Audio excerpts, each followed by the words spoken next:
Patrick Cook here. Thanks for returning in session 112 of the Mandelbulb3D Tutorial Series in the context of an animation project.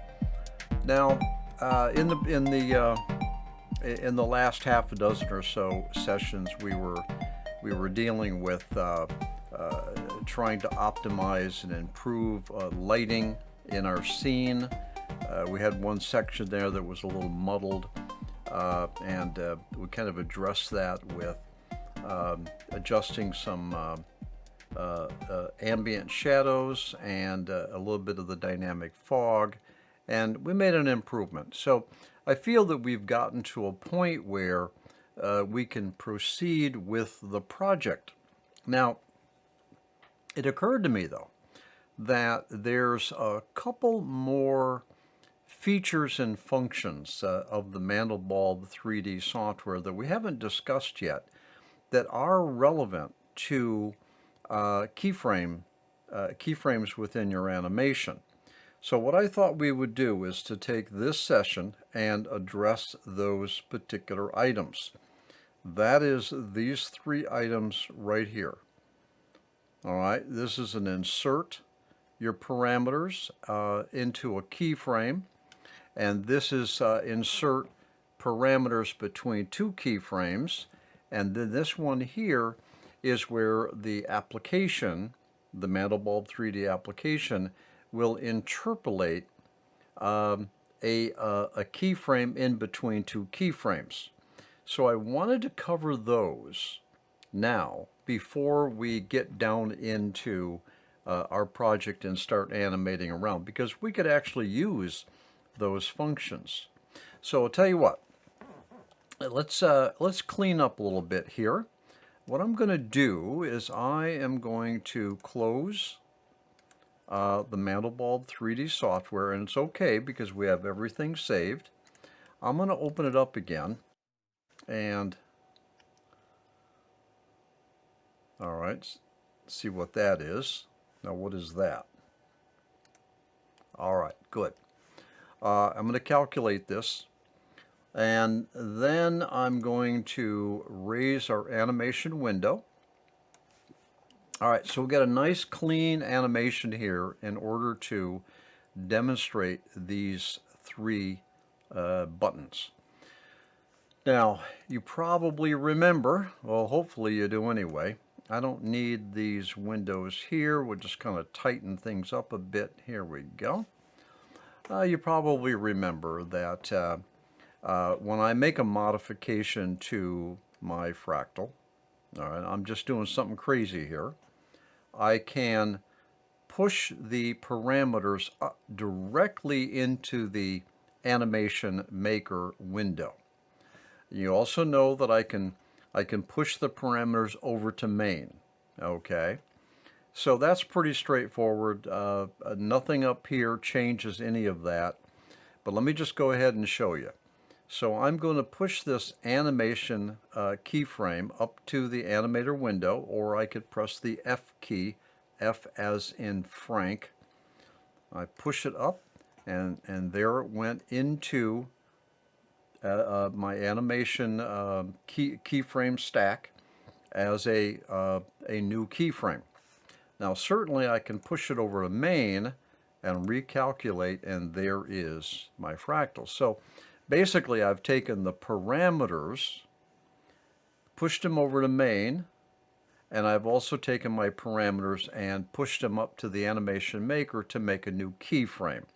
All right, now here we go. Let's start talking about these three buttons. Now, all right, now, this first one here, the way the tooltip reads is insert actual parameter in this keyframe. All right. Now, here's what I'm going to do. I'm going to change this so that it's something different than this keyframe so that we can tell that we actually did something. I'm just going to make it something something crazy, and I'm also going to move it, pressing my left mouse button, and I'm going to move it up to the corner here just so we know that there was a new keyframe. All right, now. All right, now here is the unique, tricky part of this little button right here. This button will insert the actual parameter into this keyframe, but only the parameter of the main. It does not insert from the navigator. It only inserts from the main.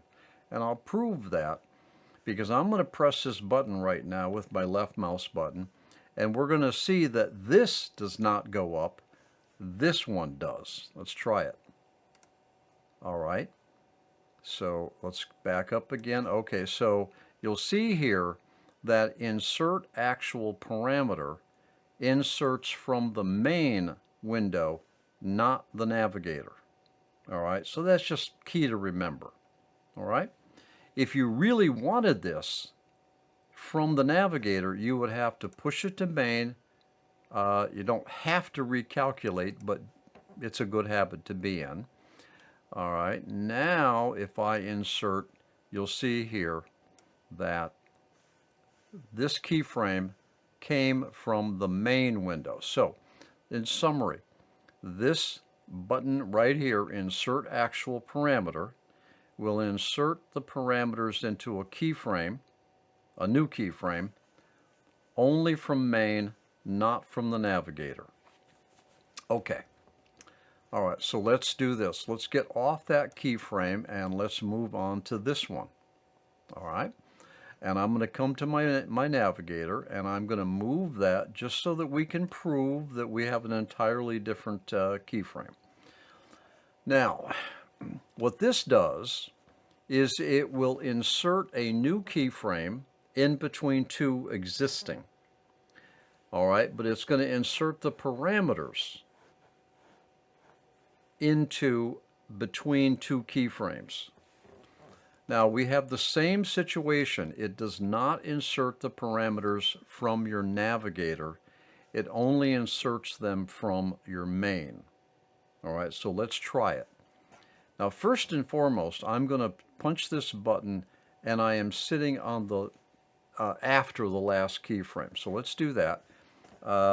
Let's see, we got to make it so that we can prove. I'm going to push that over to main, recalculate. So our object is down here in the lower right corner. Now, I'm going to press this button, and you'll notice here, left mouse button, left mouse button, left mouse button, nothing works.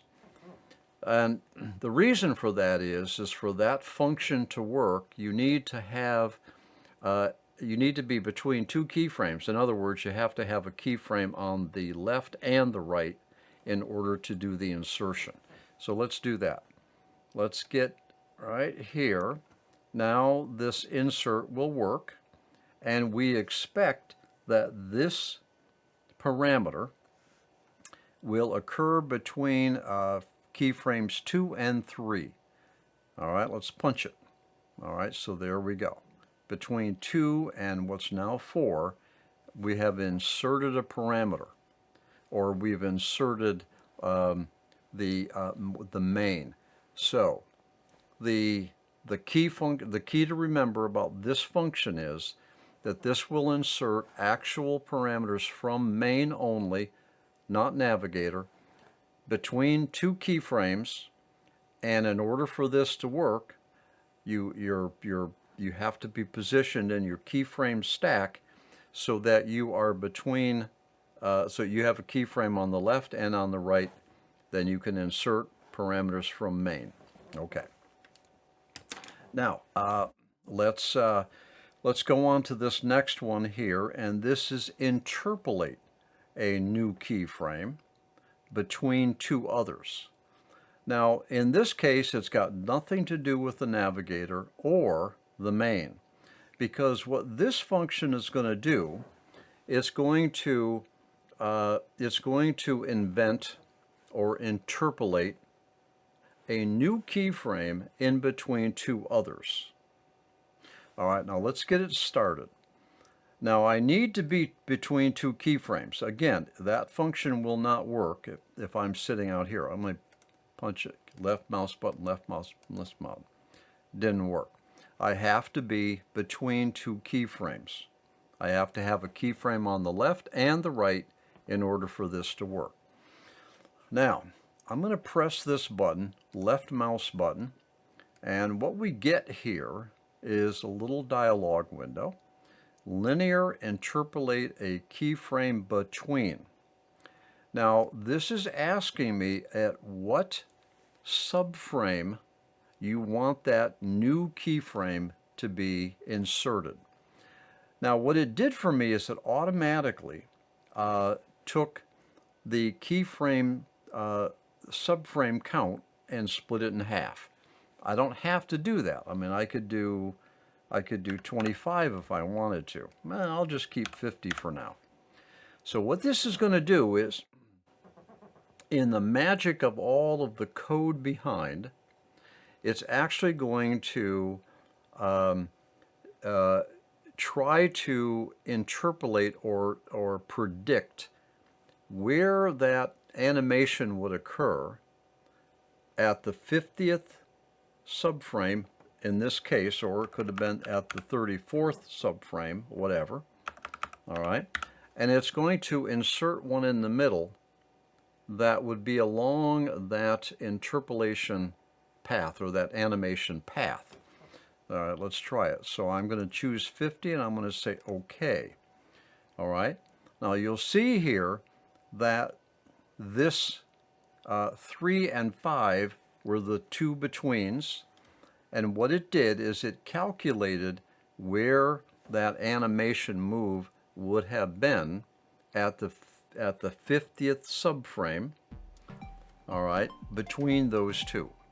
So this is an interpolation. This is interpolation. This middle one here is to insert the properties from main between two keyframes, and this one here, all right, is to insert the properties from main. Okay. All right, we're a little bit over time. Let's end it here. Give this time to sink in, and I'll see you in the next session.